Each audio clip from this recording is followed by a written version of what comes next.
Hi, I'm Billy Mitchell with FedScoop TV, and today I'm here with Rob Putter, Vice President of Federal Sales with Symantec. How are you doing today, Rob? I'm doing great. Thanks for having me today. No problem. Well, I want to talk to you a little bit about lowering the cost of government with IT. From your perspective, what are some ways that government agencies can do that? Well, I think part of the problem today is that you have a lot of agencies that are stuck in architectures that are outdated or not efficient just in their model that they have. And trying to compete the costs of replacing those environments while also maintaining those environments creates a significant challenge. So if you look at today's IT infrastructures, one of the key areas that organizations try to look at is how do they go about reinvesting in or modernizing their data center? How do they go about modernizing or reinvesting in their infrastructure? And when you look at those areas, you start to look at core functionality. So what's important to organizations is reliable access to their data. If they don't have reliable access to their data, then they can't support mobility infrastructures, they can't support teleworkers, and they can't support the field workers out there today that are supporting these government agencies and the citizens today that rely on these agencies. So when Symantec looks at this, we think about things like recovery, we think about things like backup, we think about things like availability, and how you pull those things together to make sure that in your infrastructure that given any circumstance, that at any point in time that you feel like you need to bring something back up, that's a significant cost savings. Because if you have that kind of reliability and you don't have the downtime, then you don't have workers who can't participate in supporting citizens or the mission of the agency. You don't have situations where constituents expect to be able to rely on information from the federal government and can't have access to it.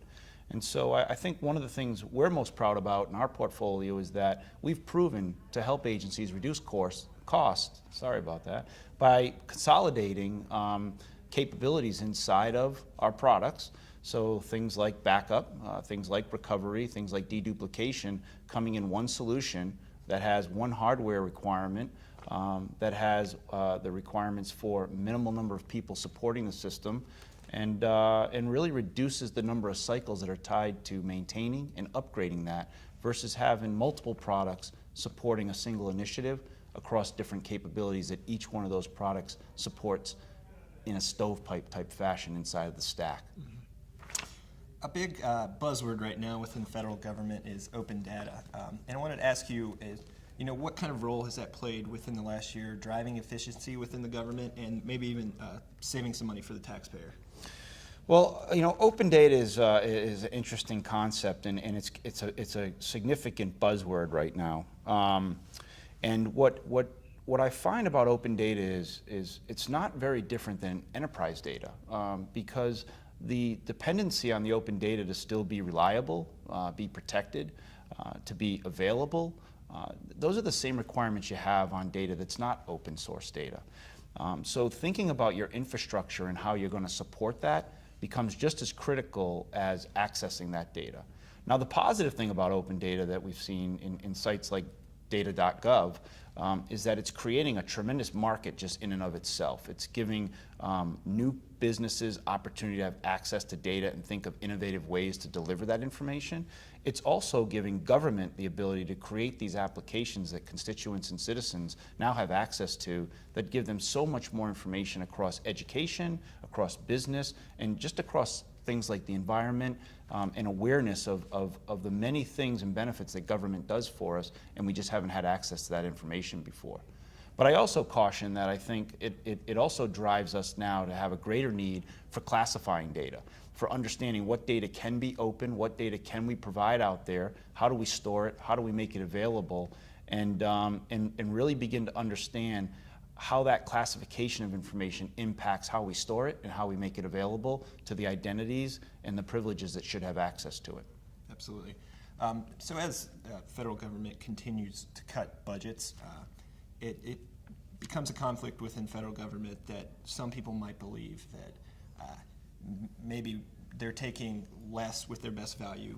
From a vendor side of things, do you think that with less money, can the federal government still do more?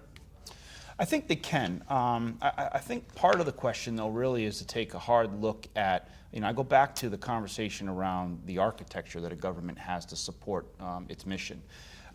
If you continue to look at products in terms of single capability and stove type capability, you're going to have to continue to support multiple products, multiple costs, multiple versioning costs, multiple support costs, and multiple people to run those products.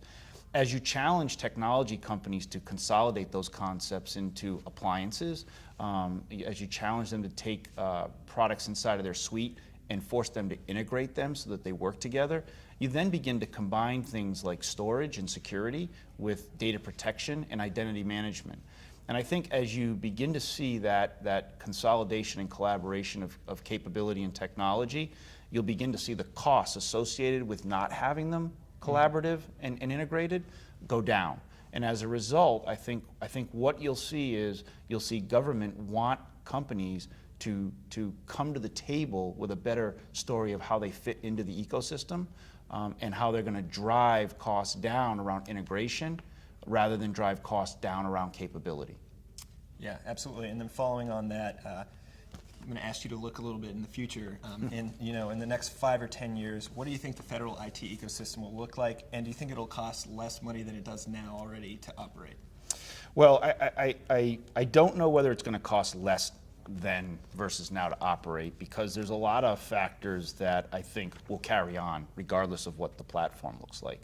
But I think any person in government today has to take a look and say that there's enough initiative and effort and drivers going on that there's going to be some type of a cloud infrastructure down the road. Mm-hmm. And I think what you will find, whether it's this commercial cloud concept that's out there where everybody's inside of a cloud and there's multi-tenancy where we're sharing the infrastructure but trying to protect our data, or whether it's public cloud and private cloud structures, it's unclear to me right now how you take critical mission data that we can't afford to have somebody compromise, and we can't afford to have somebody who isn't held to the same accountability as our agencies are, have that data and lose it, versus using an infrastructure that allows us to access that information, that if the infrastructure went down, the data is still protected.